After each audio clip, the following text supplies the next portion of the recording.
The quiet man behind the mop.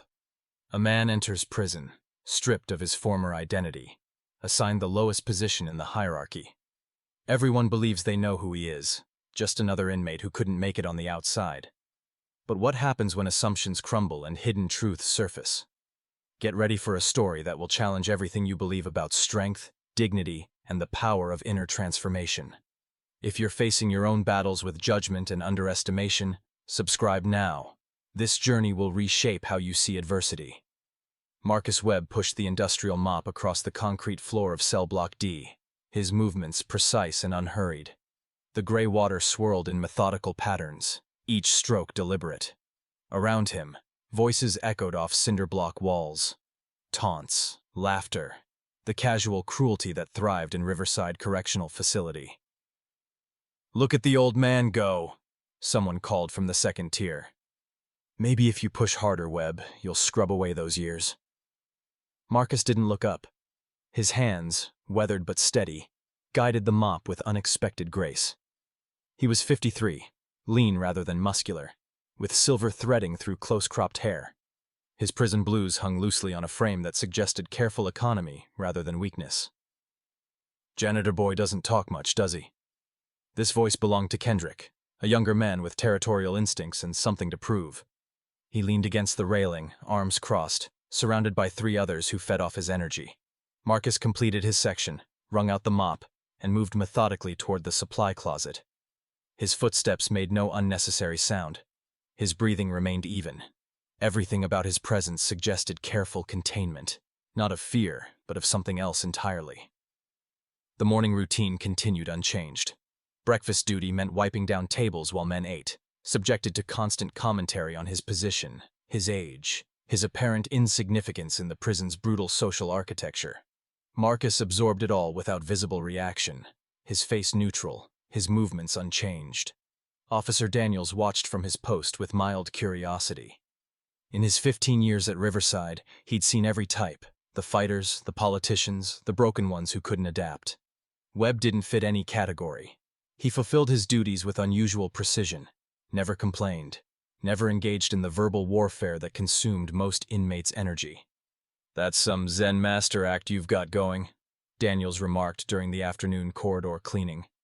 Marcus paused, meeting the officer's eyes briefly. "It's not an act, sir. It's just work." His voice carried unexpected depth, educated, measured, completely at odds with the position he occupied. Daniels filed that observation away, adding it to the growing list of inconsistencies surrounding the quiet janitor.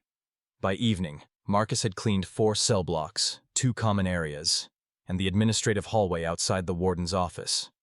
His hands showed no tremor despite the labor. His expression remained unchanged despite the day's accumulated mockery. In his cell that night, Marcus sat on the thin mattress, back straight, breathing controlled. His cellmate, Rodriguez, watched with guarded interest. "They're going to push you eventually," Rodriguez said quietly. "Silence only works so long in here." Marcus nodded slowly. "I know." The test of patience. When challenged, most people react immediately, defending, attacking, retreating. But what happens when someone chooses a different path entirely? Today's chapter reveals the profound power of disciplined restraint in the face of escalating provocation. If you've ever struggled with controlling your reactions under pressure, stay with this story, and don't forget to subscribe for the transformative lessons ahead. The confrontation came during lunch, as Marcus had anticipated. Kendrick moved with deliberate casualness, his tray positioned at precisely the wrong angle as Marcus wiped a nearby table. The collision seemed accidental. Hot coffee splashing across Marcus's chest, the tray clattering dramatically to the floor. "Clumsy janitor," Kendrick announced to the suddenly attentive cafeteria. "Can't even stay out of the way." Marcus stood motionless, coffee dripping from his uniform. The liquid was hot, but not scalding. Kendrick had calculated even that. Around them, conversation ceased. This was theater, a public test that demanded response. Marcus looked at Kendrick without anger, without fear, without any discernible emotion beyond mild acknowledgement. He retrieved his cleaning rag from his cart, dabbed at the worst of the spill on his shirt, then bent to collect the fallen tray and dishes. Did you hear me? Kendrick's voice rose slightly, seeking the reaction that would justify escalation. I heard you, Marcus replied evenly, placing the dishes on his cart. Accidents happen. The response disarmed through its absolute neutrality. Kendrick had prepared for defiance or submission. Either would have fed the narrative he wanted to construct. Instead, Marcus had offered neither. Officer Daniels moved closer, his hand resting casually on his belt, but his intervention proved unnecessary. Marcus simply continued his work, wiping down the area where the tray had fallen, his movements unchanged by the encounter. Kendrick stood trapped in his own theater, the moment deflating around him. To press further would reveal his intent too clearly.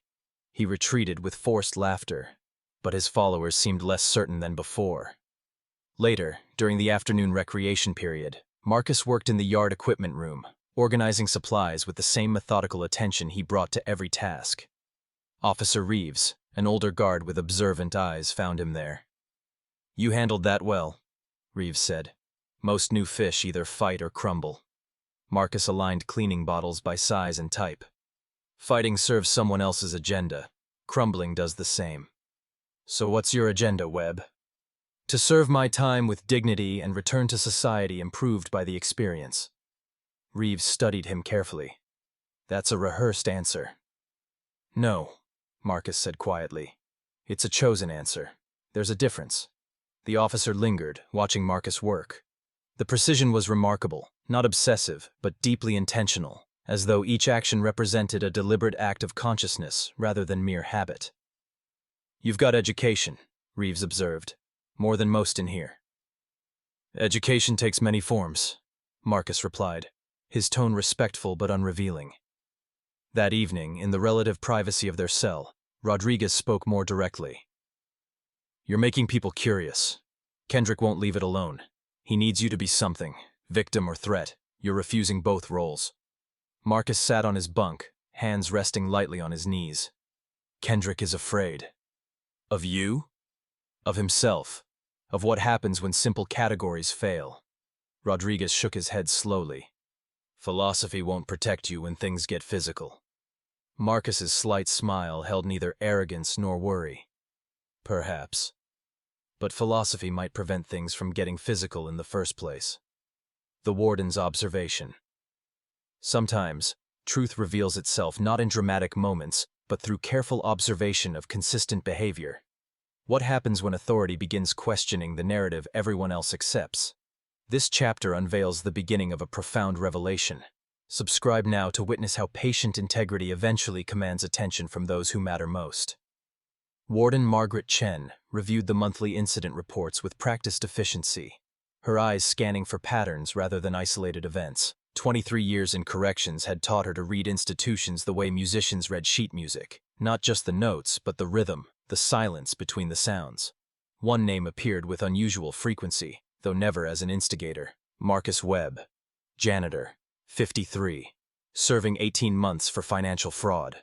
Specifically, falsifying documents to secure loans for a failing business. Nonviolent offender, first conviction, model prisoner designation. What caught Chen's attention was the clustering of observations around Webb. Officer reports mentioned his unusual composure, his precise work habits, his educated speech patterns that contrasted sharply with his assigned position and criminal background. 2 separate notes referenced his ability to de-escalate tensions without appearing to intervene at all. Chen pulled Webb's complete file, reading beyond the official charges. Before his conviction, Marcus had owned a consulting firm, business strategy and organizational development. His client list included mid-sized corporations, nonprofit organizations, and educational institutions. Character references described him as thoughtful, principled, and devastatingly effective at solving complex organizational problems. The fraud had been committed not for personal enrichment, but in a desperate attempt to save his company during an economic downturn. When discovered, Marcus had cooperated fully, accepted responsibility without deflection, and expressed genuine remorse. The judge had noted his integrity even while imposing sentence. Chen closed the file thoughtfully. Something about the narrative felt incomplete. She activated her desk monitor, accessing the security footage archives. Over the next hour, she watched Marcus work, observed his interactions with other inmates, his responses to provocation, the particular quality of attention he brought to menial labor. In one clip from the previous week, she watched Kendrick's cafeteria performance.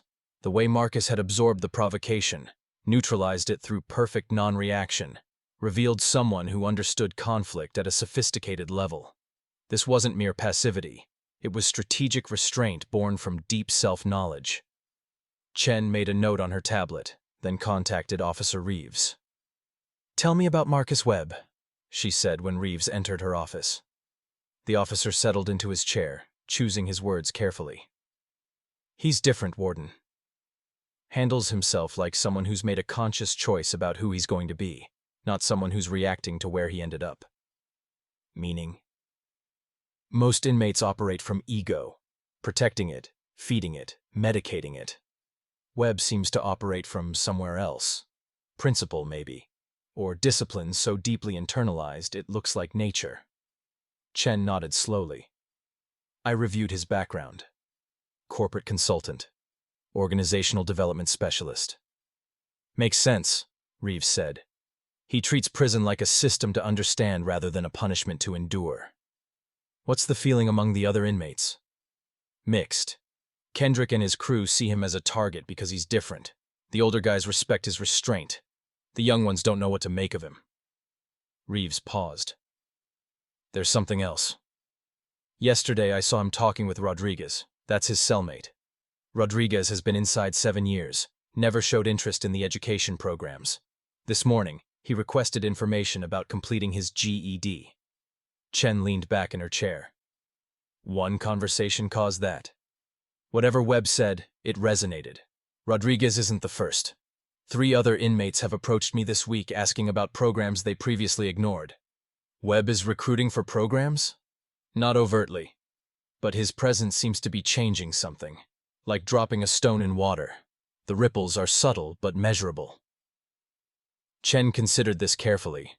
In her experience, most prisoners either descended into institutional survival mode or maintained their previous identity through force of will. Webb appeared to be doing something else entirely, transforming his circumstances through acceptance while simultaneously maintaining some essential core that refused institutional diminishment. "Keep watching," she instructed. "I want weekly reports on Webb's interactions, not because I suspect trouble, but because I suspect the opposite." After Reeves left, Chen returned to the security footage. She watched Marcus clean the administrative hallway outside her office, his movements precise and meditative, seemingly unaware of the cameras, completely present to the simple task before him. The hidden curriculum. True teaching happens not through lectures, but through embodied example. What happens when someone transforms their environment simply by being fully present to each moment? Today's chapter reveals the subtle power of influence without intention to influence. If you're interested in leading through authentic presence rather than forced authority, subscribe now. This story holds lessons that can transform how you impact others. The prison library occupied a converted storage room. Inadequate shelving, insufficient lighting, outdated materials arranged in no particular order. Marcus volunteered for Tuesday afternoon library duty, his 4th week at Riverside. The librarian, Mr. Harrison, accepted help gratefully, surprised that anyone chose books over recreation yard politics. "Most inmates grab a legal manual or magazine, then leave," Harrison explained, gesturing at the chaos. "No one actually reads anymore. Screens killed that habit." Marcus surveyed the space with the same careful attention he brought to mopping floors. "Systems reflect the values we assign them. Disorder suggests we value chaos over access to knowledge." Harrison blinked. "That's unusually articulate for a janitor." "The uniform doesn't determine the person wearing it," Marcus replied without defensiveness. He began removing books from a shelf, examining each one before setting it aside in careful stacks. By the end of the first session, Marcus had cleared one section, categorizing volumes by subject and condition. Harrison watched the emerging order with something approaching reverence. "You've done this before." "Everyone has done something before," Marcus said. "The question is whether we bring that experience to whatever we're doing now." Word spread gradually. The library, previously empty during designated hours, began attracting visitors. Young inmates discovered that Marcus could explain legal concepts without condescension. Older ones found that conversation with him felt different. He listened without judgment, responded without agenda. Rodriguez entered one afternoon, approaching the desk where Marcus was repairing a damaged book spine with careful attention. "You said something last week," Rodriguez began hesitantly, "about time being the one thing we control completely inside." Marcus looked up, giving Rodriguez his full attention. "What about it?" "I've been thinking. 7 years, I've been counting days until release. 7 years feeling like time was being done to me." Rodriguez paused. "But if I control time, then I've been wasting it. Resenting it instead of using it." Marcus set down his repair work. "That's a profound realization." "What changed?" "Watching you mop floors like it matters. Like even that has dignity, if you choose to give it dignity." Rodriguez shook his head slowly. "Made me wonder what I've been choosing." "So you requested GED materials?" "Yeah." Officer Reeves seemed surprised. "But if time is mine, I should make it count for something."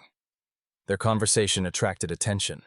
Other inmates drifted closer, ostensibly browsing shelves, actually listening. This happened frequently now. Marcus spoke, others learned, and no one acknowledged the teaching or learning taking place. Kendrick appeared in the doorway, his posture aggressive despite the supervised environment. "Library's getting popular. Janitor teaching classes now?" "Just organizing books," Marcus replied evenly. "Making them accessible." "Making yourself important, you mean?" Kendrick moved into the space, claiming territory through presence. "What were you before this? Some kind of professor?" "I was someone who made mistakes," Marcus said simply. "Same as everyone here."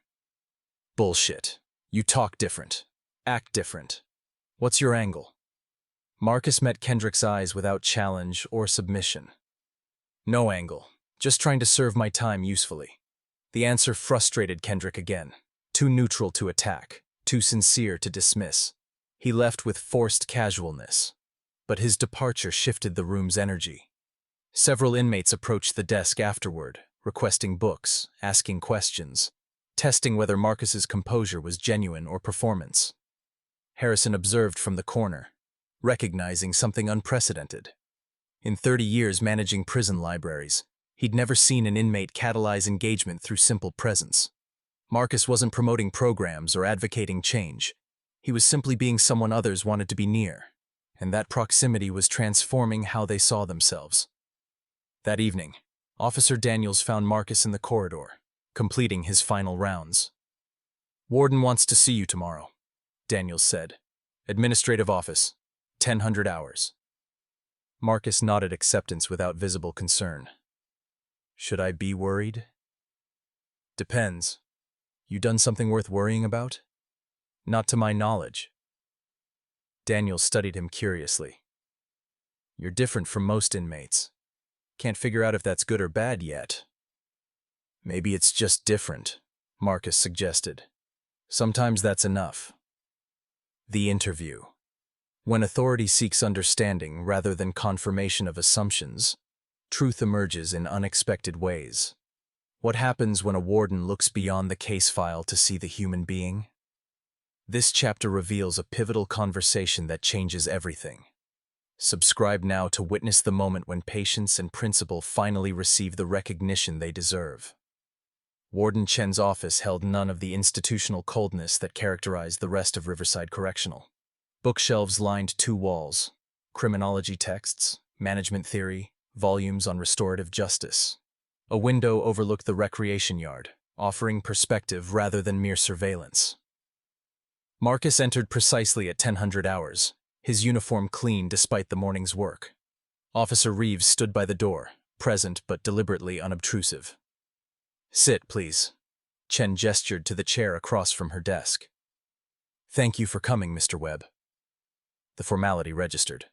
Not Webb or inmate, Mr. Webb. Marcus sat with the same controlled grace he brought to all movements, hands resting lightly on his knees, posture attentive without tension. Chen studied him openly. "I've been reviewing your file. Also observing your behavior since arrival. You present an interesting puzzle. How so, Warden? Your charge, financial fraud committed during business difficulties. Yet your response to incarceration suggests someone with extensive experience managing complex human systems. The disconnect is notable. Marcus absorbed this without defensiveness. I ran a consulting firm specializing in organizational development, helping businesses navigate cultural challenges, improve communication, develop leadership capacity. When the economy contracted, I made desperate choices to preserve something I'd built over 15 years. Those choices were illegal, regardless of intention. You accepted full responsibility. Never blame circumstances. Circumstances provide context, not justification. I violated the law. Accepting punishment was simply acknowledging reality. Chen leaned forward slightly. Most inmates resist that acknowledgement. They maintain innocence, blame systems, argue technicalities. You've done none of that. Resistance requires energy better spent on adaptation and growth. Is that what you're doing? Growing? Marcus considered the question carefully. I'm attempting to use this experience as it's available, as time for reflection, for practicing discipline without the distractions of freedom, for testing whether principles hold under difficult circumstances. And do they? So far. Chen pulled up something on her tablet. Officer Reeves reports that 3 inmates have enrolled in educational programs after conversations with you. Harrison, our librarian, says library attendance has tripled since you began volunteering. Rodriguez, your cellmate, is pursuing his GED after 7 years of resistance. What are you telling these men? Nothing remarkable. Sometimes I share observations about time, about choice, about the dignity available in any circumstance if we claim it intentionally. You're teaching. I'm speaking honestly when asked questions. What people do with honest answers is their choice. Chen set down her tablet, her expression thoughtful. Your consulting firm. What methodologies did you use? I drew primarily from organizational psychology, leadership development theory, and contemplative practices. My approach centered on helping leaders develop awareness of themselves, their impact, their organization's hidden dynamics. Contemplative practices? Marcus hesitated fractionally. I studied meditation and mindfulness extensively, found that leaders who developed internal stability could navigate external chaos more effectively. My programs emphasized inner development as the foundation for organizational improvement. And you're applying those same principles here. The principles apply anywhere. Environments change. Human nature doesn't. Chen stood, moving to the window. Below, inmates filled the recreation yard, some exercising, others clustered in conversation, all navigating the complex social architecture of confinement. I've managed prisons for over 2 decades, she said without turning. Seen every attempted manipulation, every angle inmates run. You're not running an angle. No, Warden. You're simply being who you are, and that's influencing the culture around you. She turned back. That's rare. Also potentially powerful. Marcus waited, sensing the conversation approaching its purpose. I'm considering something unusual, Chen continued. We have vocational programs, educational opportunities, standard rehabilitation offerings. What we lack is anything addressing the internal dimension, teaching men how to manage themselves, not just acquire skills. Understanding dawned in Marcus's expression. You want me to develop something? I want you to consider it. A program focusing on self-awareness, emotional regulation, purposeful thinking. Whatever framework you believe addresses root causes rather than symptoms. She paused. This would be voluntary, of course. Additional work beyond your janitorial duties, but potentially significant impact. Marcus sat quietly, processing the implications. May I ask why you're offering this? Because you've demonstrated something valuable. Not through words, but through consistent behavior under pressure. That's leadership. I'd be failing my responsibility if I didn't leverage that for the benefit of the entire institution. Some inmates won't appreciate this. Kendrick, particularly. Kendrick is threatened by anything that challenges the hierarchy he's constructed. That's his limitation, not yours. Chen returned to her desk. I'm not asking for a decision now. Think about it. We'll talk again next week. Marcus stood. Thank you, Warden. I appreciate the trust implicit in this conversation. Earn it, Chen said simply. That's all I ask. The rising tension. When change threatens established power structures, resistance intensifies. What happens when someone's quiet integrity becomes perceived as challenge rather than example? This chapter reveals the dangerous moment when transformation meets opposition. If you've ever faced backlash for simply being authentically yourself, stay with this story, and subscribe to see how principled resilience overcomes aggressive resistance. The recreation yard divided along invisible territorial lines. Weights belong to certain groups, basketball courts to others, the far corner near the fence to those who preferred observation over participation.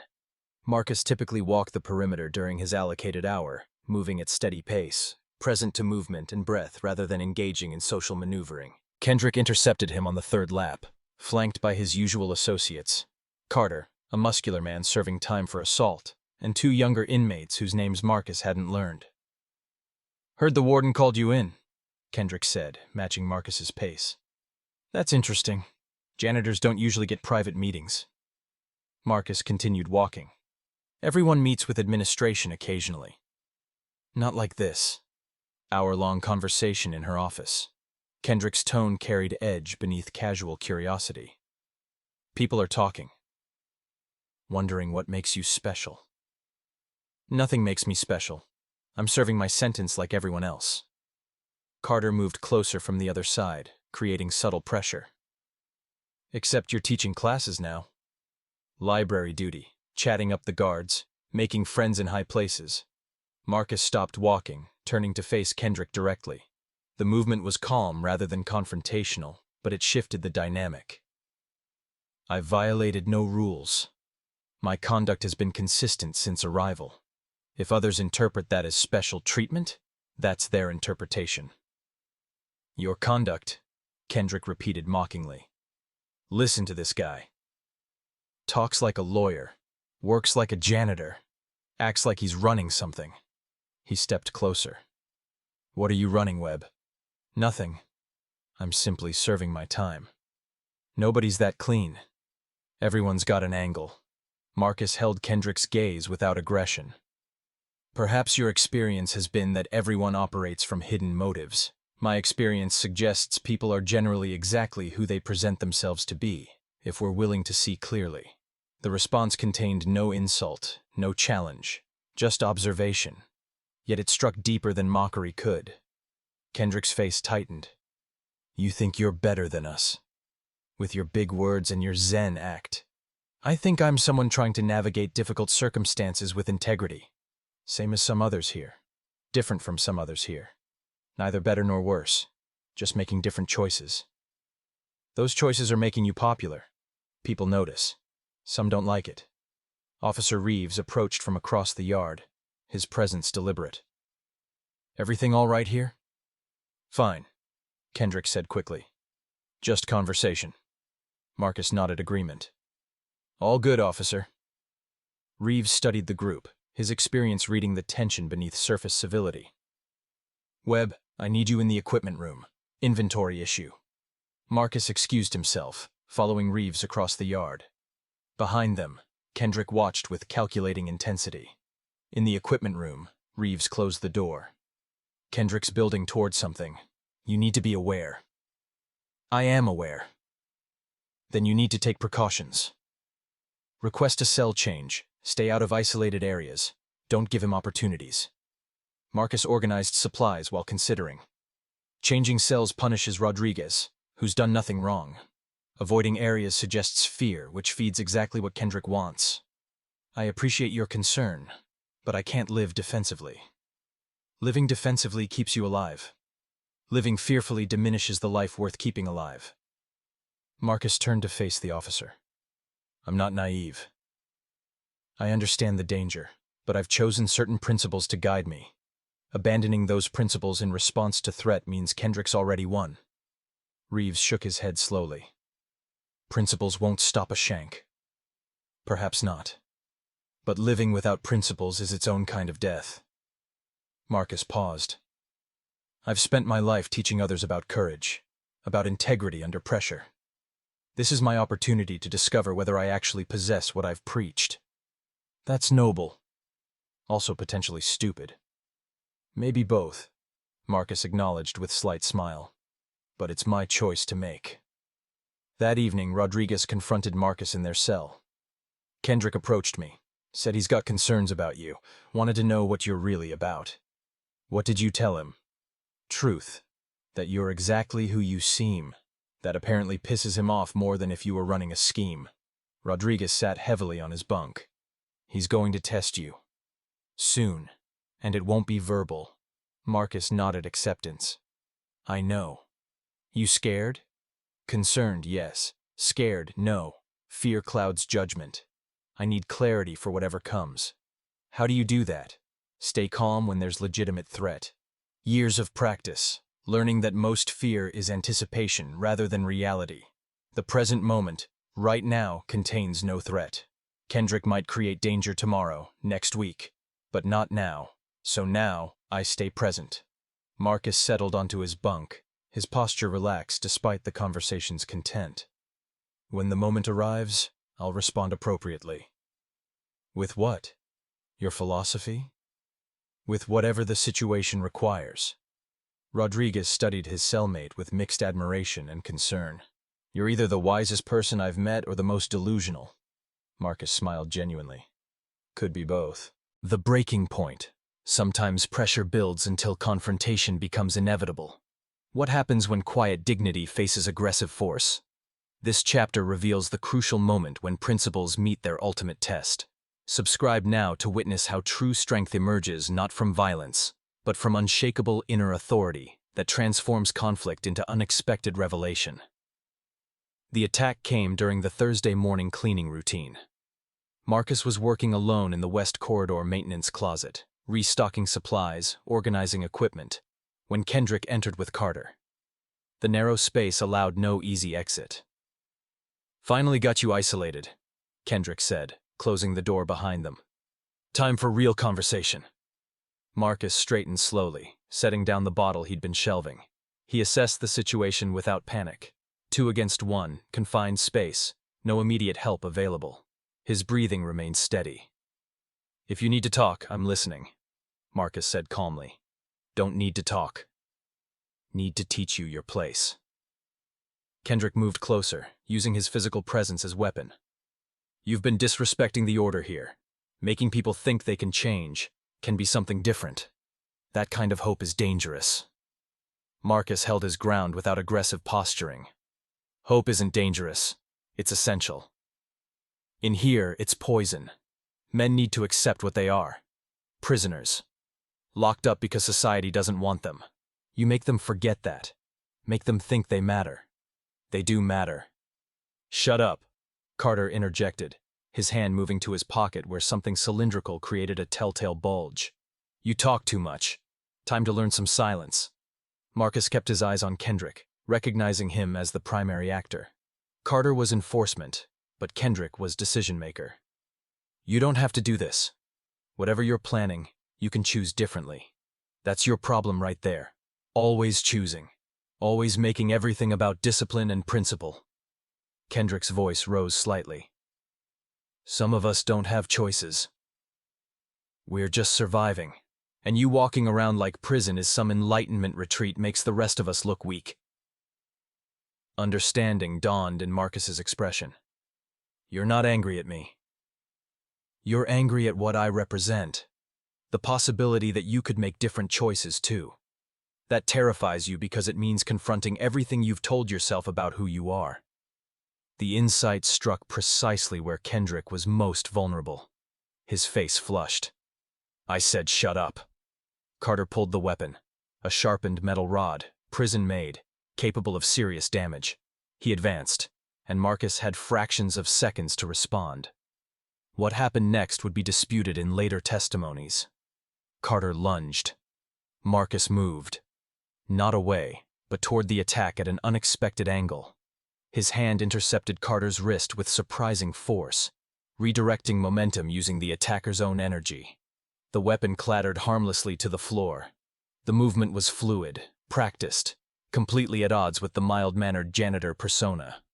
Carter stumbled, off balance, while Marcus maintained control of his wrist with one hand and swept his legs with precision, sending him to the floor without unnecessary force. Kendrick stared, frozen by the sudden reversal.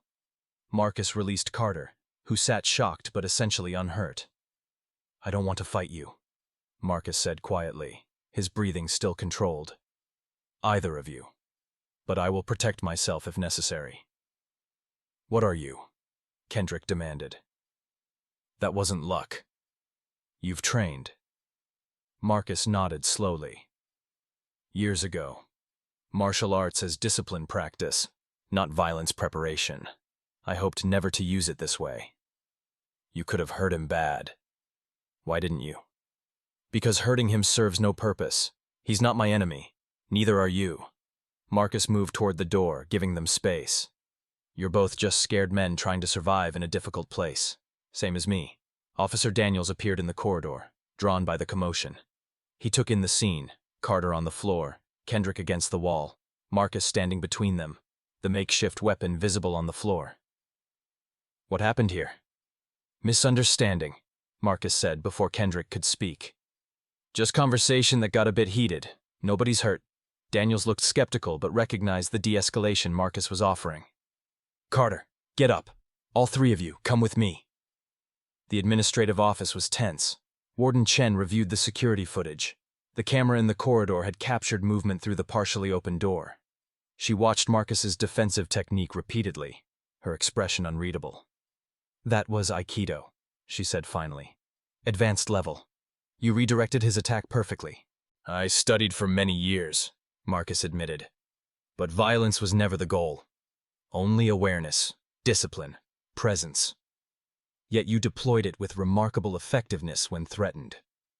Self-defense is different from aggression. I used minimum necessary force. Carter isn't injured." Chen turned to Kendrick and Carter, who stood under guard. "You entered that closet intending harm. The weapon confirms intent. Standard response is disciplinary segregation, minimum 30 days. Warden," Marcus spoke before they could respond. "That punishment would solve nothing. They acted from fear, not malice. What they need is understanding, not isolation." Chen studied Marcus intently. "You're defending them? After they attacked you?" "I'm suggesting that punishment without growth opportunity just creates resentment. If you're serious about the program we discussed, perhaps this is its first opportunity." The room fell silent. Kendrick stared at Marcus with complicated expression. Confusion, grudging respect, continued suspicion. "You want them in your program?" Chen asked. "I want them to have the choice," Marcus replied, "along with consequences appropriate to their actions. Perhaps extended community service, restricted privileges, but also access to tools that address why they felt threatened enough to attempt violence." Chen considered this unprecedented proposal, then nodded slowly.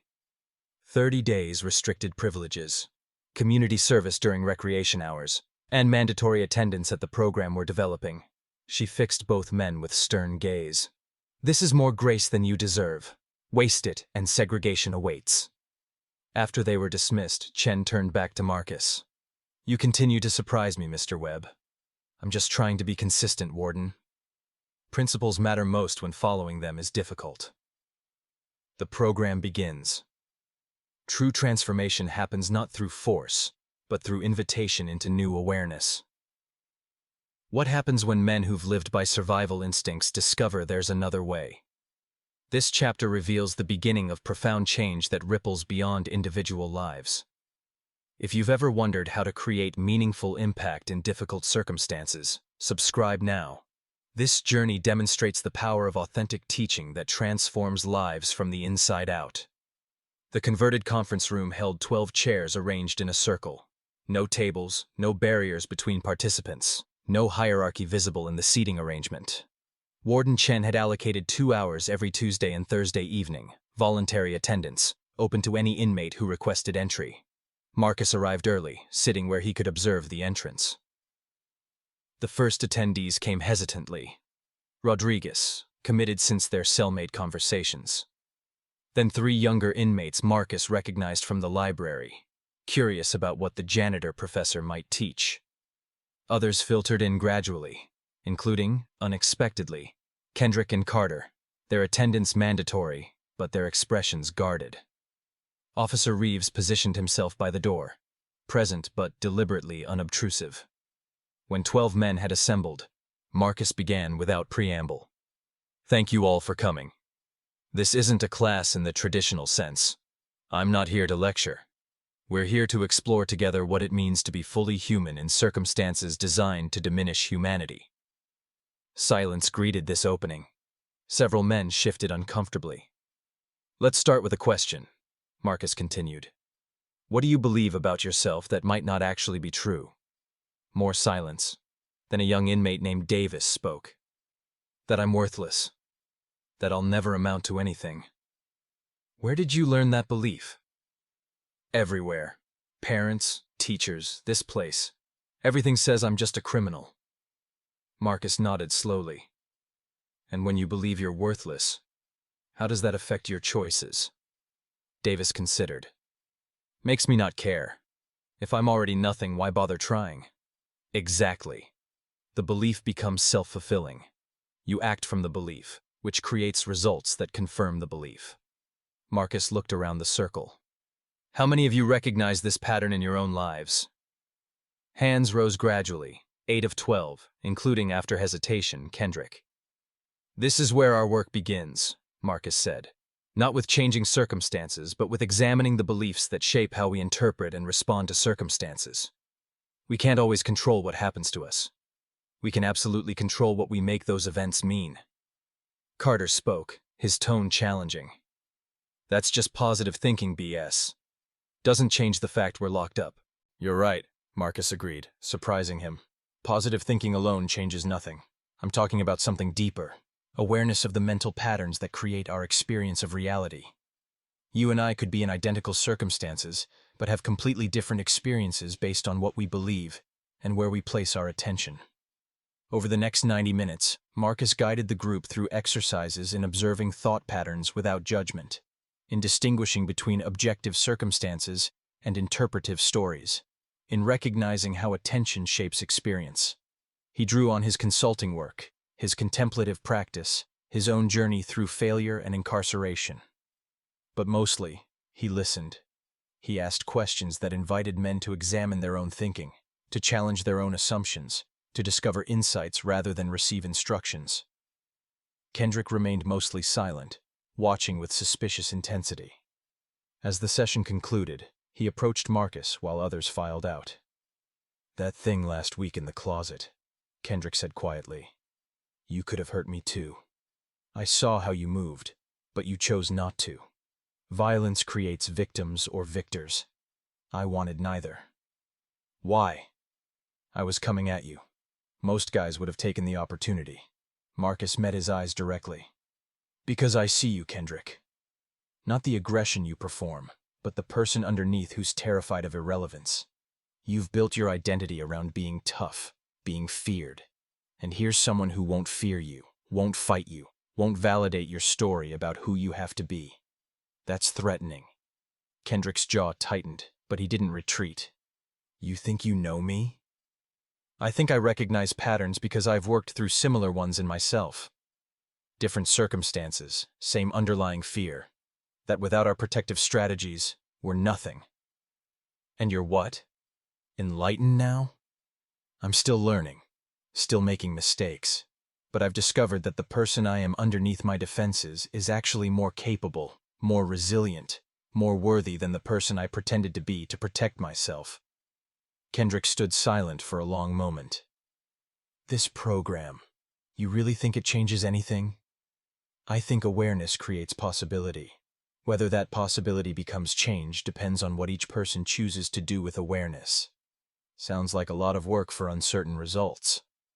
"Yes," Marcus agreed. "That's exactly what growth is." Over the following weeks, the program evolved. Attendance stabilized at 15 regular participants. Conversations deepened as trust built incrementally. Men began applying insights to daily situations, catching themselves in reactive patterns, choosing responses rather than defaulting to habit.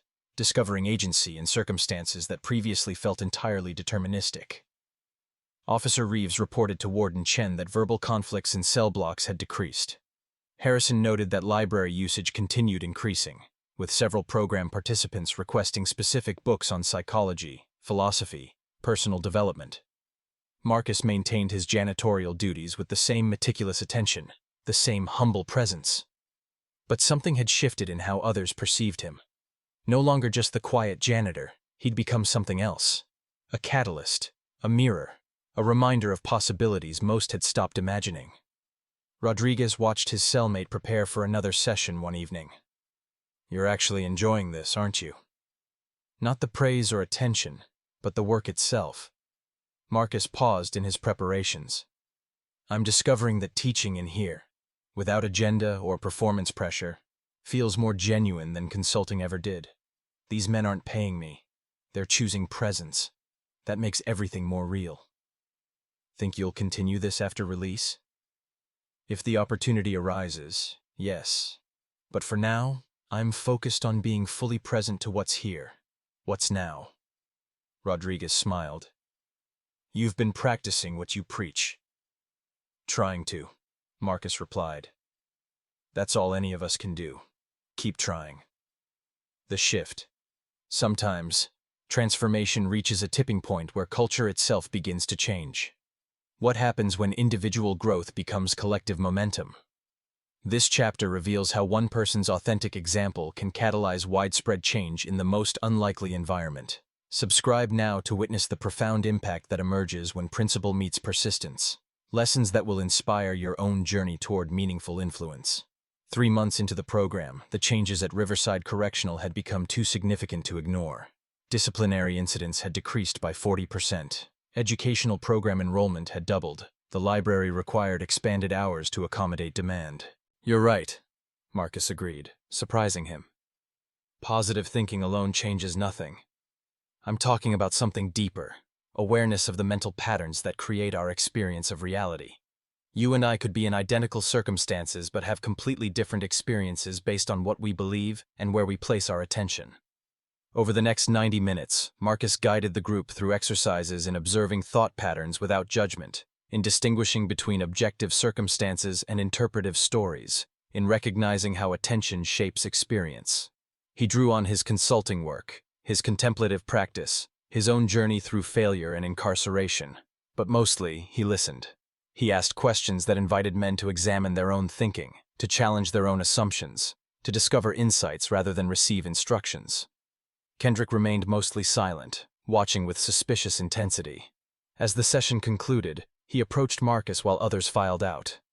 "That thing last week in the closet," Kendrick said quietly. "You could have hurt me too. I saw how you moved, but you chose not to. Violence creates victims or victors. I wanted neither." "Why?" "I was coming at you. Most guys would have taken the opportunity." Marcus met his eyes directly. "Because I see you, Kendrick. Not the aggression you perform, but the person underneath who's terrified of irrelevance. You've built your identity around being tough, being feared. And here's someone who won't fear you, won't fight you, won't validate your story about who you have to be. That's threatening." Kendrick's jaw tightened, but he didn't retreat. "You think you know me? I think I recognize patterns because I've worked through similar ones in myself. Different circumstances, same underlying fear, that without our protective strategies, we're nothing." "And you're what? Enlightened now?" "I'm still learning, still making mistakes, but I've discovered that the person I am underneath my defenses is actually more capable, more resilient, more worthy than the person I pretended to be to protect myself." Kendrick stood silent for a long moment. "This program, you really think it changes anything?" "I think awareness creates possibility. Whether that possibility becomes change depends on what each person chooses to do with awareness." "Sounds like a lot of work for uncertain results." "Yes," Marcus agreed. "That's exactly what growth is." Over the following weeks, the program evolved. Attendance stabilized at 15 regular participants. Conversations deepened as trust built incrementally. Men began applying insights to daily situations, catching themselves in reactive patterns, choosing responses rather than defaulting to habit, discovering agency in circumstances that previously felt entirely deterministic. Officer Reeves reported to Warden Chen that verbal conflicts in cell blocks had decreased. Harrison noted that library usage continued increasing, with several program participants requesting specific books on psychology, philosophy, personal development. Marcus maintained his janitorial duties with the same meticulous attention, the same humble presence. But something had shifted in how others perceived him. No longer just the quiet janitor, he'd become something else. A catalyst, a mirror, a reminder of possibilities most had stopped imagining. Rodriguez watched his cellmate prepare for another session one evening. "You're actually enjoying this, aren't you?" Not the praise or attention, but the work itself. Marcus paused in his preparations. "I'm discovering that teaching in here, without agenda or performance pressure, feels more genuine than consulting ever did. These men aren't paying me, they're choosing presence. That makes everything more real." "Think you'll continue this after release?" "If the opportunity arises, yes. But for now, I'm focused on being fully present to what's here. What's now?" Rodriguez smiled. "You've been practicing what you preach." "Trying to," Marcus replied. "That's all any of us can do. Keep trying." The shift. Sometimes, transformation reaches a tipping point where culture itself begins to change. What happens when individual growth becomes collective momentum? This chapter reveals how one person's authentic example can catalyze widespread change in the most unlikely environment. Subscribe now to witness the profound impact that emerges when principle meets persistence. Lessons that will inspire your own journey toward meaningful influence. 3 months into the program, the changes at Riverside Correctional had become too significant to ignore. Disciplinary incidents had decreased by 40%. Educational program enrollment had doubled. The library required expanded hours to accommodate demand. Warden Chen convened a meeting with senior staff to review the transformation. Officer Daniels presented data showing reduced tension in common areas. Officer Reeves detailed the shift in inmate interactions. More conversation, less posturing, fewer territorial displays. "The culture is different," Reeves summarized. "Can't quantify it precisely, but you can feel it. Men carry themselves differently, like they remember they're human." "This correlates directly with Webb's program," Chen noted, reviewing her tablet.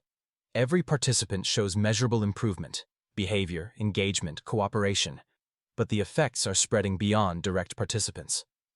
"How's that possible?" Daniels asked. "Only 15 men attend regularly. That's a small percentage of our population." "Influence isn't about numbers," Chen replied. "It's about authenticity. Webb isn't performing transformation. He's embodying principles consistently, and that consistency creates a different possibility that others can sense, even if they don't participate directly." In the recreation yard, the shift was visible. Kendrick stood with his usual associates, but the quality of their interaction had changed. They discussed the previous night's program session, a conversation about responsibility versus victimhood that had challenged everyone present. "Webb's saying we choose everything," Carter reflected. "Even being here. Not the crime that got us locked up, but how we are while locked up." "That's too simple," one of the younger members argued. "System's rigged against guys like us. Choices are limited." "Maybe," Kendrick said thoughtfully. "But within the limits, we still choose. I've been choosing to be threatening because it felt like control. But control through fear isn't actually control. It's just constant management of everybody's reactions." Carter looked at him with surprise. "You've been thinking about this?" "Yeah, and the thing that pisses me off is that Webb's right. I've been playing a role for so long I forgot I was playing. Started believing my own performance." Across the yard, Marcus walked his usual perimeter route. But now, others joined him occasionally, walking in companionable silence or conversation, sharing insights from their own reflection practices. Davis, the young inmate who'd first spoken about worthlessness, fell into step beside Marcus. "I've been noticing something. When I catch myself in negative thought patterns and shift attention to present moment, things don't seem as heavy." "That's awareness functioning," Marcus replied. "Most suffering comes from resistance to what is, or anxiety about what might be. When attention rests in now, Both dissolve. But problems don't disappear. I'm still locked up. Still have a record that'll follow me. True. But your relationship with those facts changes. They become circumstances to navigate rather than identities to carry. There's profound difference between I am a criminal and I committed a crime and I'm serving consequences. Davis walked quietly, processing. You talk about this like you've really worked through it, but you're here too, same as us. Yes. And working through it doesn't mean arriving somewhere without struggle. It means developing tools to work with struggle constructively rather than being controlled by it. That evening's program session focused on forgiveness, both of others and self. The conversation grew intense as men grappled with resentments they'd carried for years, and the shame of their own actions that had led to incarceration. Rodriguez shared a memory of his father's violence, the rage he'd internalized, how that rage had manifested in the assault that brought him to Riverside. I've hated him for years, but carrying that hate just made me like him. The violence I condemned in him, I acted out myself. Forgiveness doesn't mean condoning what happened, Marcus offered. It means releasing the energetic attachment to past events so they don't continue shaping present choices. Your father's actions were his responsibility. Your response is yours. The rage you felt was understandable. The actions you took from rage, those were choices you owned then and can choose differently from now. Easier said than done. Absolutely. This is the hardest work there is, forgiving ourselves for being imperfect humans who made harmful choices. But without that forgiveness, we're trapped repeating patterns because we believe we deserve punishment rather than growth. Kendrick spoke unexpectedly. What about people who can't forgive us? Society victims. They're not wrong to hold us accountable. No, they're not. Accountability is essential. But we can distinguish between accepting consequences and internalizing condemnation. You can acknowledge harm done, make amends where possible, commit to different choices, all while maintaining fundamental human worth. Those aren't contradictory. Warden Chen convened a meeting with senior staff to review the transformation. Officer Daniels presented data showing reduced tension in common areas. Officer Reeves detailed the shift in inmate interactions. More conversation, less posturing, fewer territorial displays. The culture is different, Reeves summarized. Can't quantify it precisely, but you can feel it. Men carry themselves differently, like they remember they're human. This correlates directly with Webb's program, Chen noted, reviewing her tablet. Every participant shows measurable improvement, behavior, engagement, cooperation, but the effects are spreading beyond direct participants. How's that possible? Daniels asked. Only 15 men attend regularly. That's a small percentage of our population. Influence isn't about numbers, Chen replied. It's about authenticity. Webb isn't performing transformation. He's embodying principles consistently, and that consistency creates a different possibility that others can sense, even if they don't participate directly. In the recreation yard, the shift was visible. Kendrick stood with his usual associates, but the quality of their interaction had changed. They discussed the previous night's program session, a conversation about responsibility versus victimhood that had challenged everyone present. Webb's saying we choose everything, Carter reflected. Even being here. Not the crime that got us locked up, but how we are while locked up. That's too simple, one of the younger members argued. Systems rigged against guys like us, choices are limited. Maybe, Kendrick said thoughtfully. But within the limits, we still choose. I've been choosing to be threatening because it felt like control. But control through fear isn't actually control. It's just constant management of everybody's reactions. Carter looked at him with surprise. You've been thinking about this? Yeah, and the thing that pisses me off is that Webb's right. I've been playing a role for so long I forgot I was playing. Started believing my own performance. Across the yard, Marcus walked his usual perimeter route. But now, others joined him occasionally, walking in companionable silence or conversation, sharing insights from their own reflection practices. Davis, the young inmate who'd first spoken about worthlessness, fell into step beside Marcus. I've been noticing something. When I catch myself in negative thought patterns and shift attention to present moment, things don't seem as heavy. That's awareness functioning, Marcus replied. Most suffering comes from resistance to what is, or anxiety about what might be. When attention rests in now, both dissolve. But problems don't disappear. I'm still locked up, still have a record that'll follow me. True. But your relationship with those facts changes. They become circumstances to navigate rather than identities to carry. There's profound difference between I am a criminal and I committed a crime and I'm serving consequences. Davis walked quietly, processing. You talk about this like you've really worked through it, but you're here too, same as us. Yes. And working through it doesn't mean arriving somewhere without struggle. It means developing tools to work with struggle constructively rather than being controlled by it. That evening's program session focused on forgiveness, both of others and self. The conversation grew intense as men grappled with resentments they'd carried for years, and the shame of their own actions that had led to incarceration. Rodriguez shared a memory of his father's violence, the rage he'd internalized, how that rage had manifested in the assault that brought him to Riverside. I've hated him for years, but carrying that hate just made me like him. The violence I condemned in him, I acted out myself. Forgiveness doesn't mean condoning what happened, Marcus offered. It means releasing the energetic attachment to past events so they don't continue shaping present choices. Your father's actions were his responsibility. Your response is yours. The rage you felt was understandable.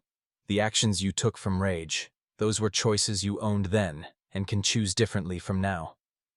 Easier said than done. Absolutely. This is the hardest work there is, forgiving ourselves for being imperfect humans who made harmful choices. But without that forgiveness, we're trapped repeating patterns because we believe we deserve punishment rather than growth. Kendrick spoke unexpectedly. What about people who can't forgive us? Society victims. They're not wrong to hold us accountable. No, they're not. Accountability is essential.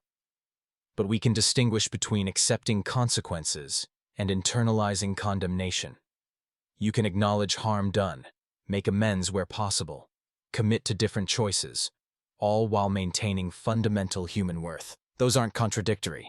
The session extended beyond scheduled time, with Officer Reeves allowing the conversation to continue naturally.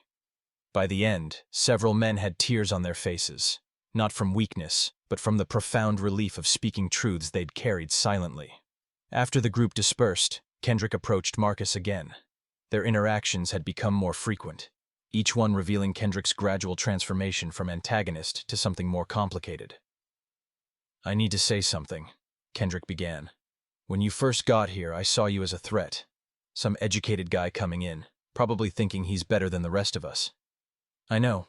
I recognize the projection. That's exactly the kind of thing that used to piss me off, Kendrick said with a slight smile. Always seeing through the surface to what's actually happening. But now, I realize you were never judging me. You were just refusing to engage with my bullshit. And that refusal was the most respectful thing anyone's done for me in years. Marcus met his eyes. You're not your worst behavior. Never were. Just took time for you to see that too. Webb, I'm sorry. For the closet. For everything. I know. And I appreciate hearing it. But the real apology is what you're doing now. Choosing growth over performance. That's how you make amends. Becoming someone who wouldn't make the same choices. Kendrick extended his hand. Marcus shook it firmly, and the gesture carried weight beyond mere formality. Acknowledgement of transformation. Respect earned through authentic change. In her office, Warden Chen reviewed reports documenting Riverside's remarkable shift. She'd received inquiries from other institutions wanting details about the program. The State Department of Corrections had requested a presentation on outcomes. Marcus Webb, convicted fraudster and designated janitor, had accomplished what decades of traditional programming hadn't, created genuine cultural change from the ground up, not through authority or coercion, but through the patient embodiment of principles under pressure. The question now was what happened when his 18-month sentence ended. Could the transformation continue without its catalyst, or had he truly changed the institution itself? 10. Legacy beyond walls. The most profound teaching creates independence rather than dependence. What happens when a teacher prepares others to continue the journey without him? This final chapter reveals how authentic transformation sustains itself and spreads far beyond one person's presence. Subscribe now to witness the ultimate test of lasting impact and discover how your own influence can create ripples that extend beyond anything you imagine. 4 weeks before Marcus's scheduled release, Warden Chen called another meeting, this time including Marcus and the core program participants. The converted conference room felt different now, transformed by months of honest conversation into genuinely safe space. Mr. Webb will be completing his sentence soon, Chen began. We need to discuss continuation of this program. Its impact has been significant enough that the state wants to replicate it system-wide. But that raises questions about whether the program's effectiveness depends on its founder, or if it's transferable. Marcus had anticipated this. The program was never about me. It's about principles and practices that anyone can apply. The question is, who wants to continue the work? Kendrick spoke immediately. I do. Been thinking about this. If I've learned anything, it's that the most powerful teaching comes from people who've walked the path themselves. I'm still walking, still learning. But I could facilitate conversations, hold space for others like you've done for us. Rodriguez added, several of us could. We form a team. Each brings different perspective, but we share the core understanding. Make it peer-led instead of dependent on one person. Chen considered this.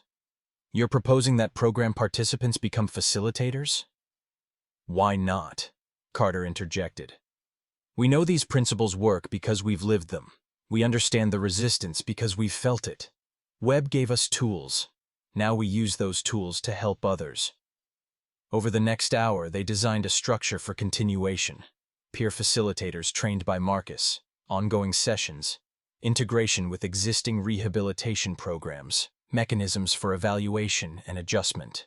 The energy in the room carried excitement of possibility, combined with gravity of responsibility. Marcus watched his former antagonists collaborate, their ideas building on each other, their commitment evident. This was the purpose, not to create dependence on his teaching, but to awaken capacity in others to teach themselves and each other. There's one more thing, Chen said. Mr. Webb, I've been in contact with the State Department of Corrections. They want to hire you as a consultant after your release, developing this program for implementation across multiple facilities. It would require training staff, establishing protocols, evaluating outcomes. Marcus absorbed this unexpected offer. I'd need to verify that employment as a convicted felon is legally permissible. We've already verified. Your skills are unique enough that they're willing to make an exception. Question is whether you're willing. Marcus sat quietly, considering. His consulting firm was gone, his previous clients unlikely to rehire someone with his record. This offered opportunity to use everything he'd learned, both from years of professional practice and from months inside Riverside, in service of genuine social good. I'm willing, he said finally, but on certain conditions. The program must remain true to principles rather than becoming bureaucratized. Facilitators must be properly supported, and we must evaluate honestly, willing to adjust when results don't match intentions. Agreed, Chen said firmly. This is too important to compromise. The final program session was bittersweet. 23 men attended, the original group plus others who'd joined as word spread. They gathered not just to say goodbye, but to acknowledge what had been built together. Marcus didn't offer a farewell speech. Instead, he facilitated one last exploration, asking each participant to share what they'd discovered about themselves, what they intended to carry forward, what they wanted to commit to after his departure. The responses revealed profound individual transformations. Davis spoke of reclaimed self-worth and plans to complete his education. Rodriguez shared his GED completion and enrollment in correspondence courses toward a degree. Kendrick acknowledged the freedom he'd found in dropping his defensive persona and his commitment to facilitating future sessions. Young men who'd entered Riverside lost in gang identity spoke about discovering individual purpose. Older men who'd spent decades incarcerated shared hope they hadn't felt in years. Carter described learning that strength could be gentle, that protection didn't require aggression. When everyone had spoken, Rodriguez addressed Marcus directly. You came in here as a janitor and never pretended to be anything else. But you showed us that who you are has nothing to do with what circumstance assigns you. That's a gift we can't repay. You repay it by living it, Marcus replied. By continuing to choose awareness over habit. By treating yourselves and others with dignity. By recognizing that every moment offers opportunity to be fully human, regardless of circumstances. That's the only payment I want. That this work continues through you. Officer Reeves, who'd witnessed the entire journey, spoke from his position by the door. In my career, I've seen programs come and go. Most fail because they're imposed from outside. This one succeeded because it emerged from genuine human connection. That's rare. Cherish it. The following morning, Marcus completed his final janitorial shift with the same meticulous attention he'd brought to the first. He mopped floors, organized supplies, left everything in better condition than he'd found it. The work itself had always been meditation. Not merely time to endure, but opportunity to practice presence. At the release gate, a small group gathered, not for ceremony, but for genuine goodbye. Kendrick, Rodriguez, Carter, Davis, and several others stood with officers who'd supported the program's development. Remember what you taught us, Kendrick said simply. Principles matter most when following them is difficult. I'll remember, Marcus assured him. And you remember that your transformation isn't complete when I leave. It's just beginning. You're not who you were when I arrived. But you're also not yet who you're capable of becoming. Keep growing. Rodriguez handed Marcus a folded paper, a letter signed by all program participants, expressing gratitude, but also commitment to continue the work. Marcus read it carefully, visibly moved. Thank you, he said quietly. This matters more than you know. As the gate opened, Marcus paused to look back at Riverside Correctional, the place where he'd lost freedom but discovered something more valuable. Confirmation that principles he'd taught abstractly could sustain under actual pressure. That human transformation was possible even in environments designed for punishment rather than growth. That his failure and incarceration could become unexpected service. Warden Chen stood in her office window, watching Marcus walk through the gate. In 18 months, he'd transformed an institution simply by being consistently who he was, by treating every person and every task with dignity, by embodying the principles he taught rather than merely advocating them. The real test would come now. Could he replicate this in other facilities? Could the program survive without his daily presence at Riverside? Could transformation built on authentic relationships scale to systemic change? Chen didn't know the answers, but she'd witnessed something unprecedented, and she was committed to supporting its expansion. Whatever came next, Marcus Webb had proven that one person, stripped of status and authority, could still change culture through nothing more than patient integrity and consistent presence. That evening, Marcus sat in the small apartment he'd arranged before release, surrounded by basic furniture and endless possibility. His criminal record would close many doors. Society would judge him by his worst choices. But inside Riverside, men were gathering for their weekly session, facilitated now by former inmates who'd discovered their own capacity for leadership and service. The program would continue, would evolve, would impact men Marcus would never meet. And somewhere, in facilities across the state and eventually beyond, other janitors and trustees and forgotten inmates would be offered tools for transformation, would discover that circumstances don't determine human worth, would learn that every moment offers choice about who to become. Marcus opened his laptop, beginning work on training materials for the statewide program rollout. The consulting felt different now, not theoretical frameworks imposed from outside, but lived wisdom earned through direct experience of limitation and breakthrough. He paused, looking out the window at streets he'd been separated from for 18 months. Freedom felt different than remembered. Not mere absence of constraint, but presence of possibility combined with responsibility to use that possibility well. Tomorrow, he'd meet with the State Department of Corrections to formalize his consultancy. Next week, he'd begin training at 3 new facilities. His life had taken unexpected trajectory through failure and redemption, through loss and discovery. But tonight, he simply sat with gratitude for trials that had tested principles, for people who'd challenged him to embody what he taught, for the privilege of service that emerged from apparent disaster. The janitor in prison had become something else, not through promotion or restoration of status, but through the patient choice to meet each moment with awareness, to treat each person as worthy of dignity, to believe that transformation was always possible when someone committed to the hard work of inner growth.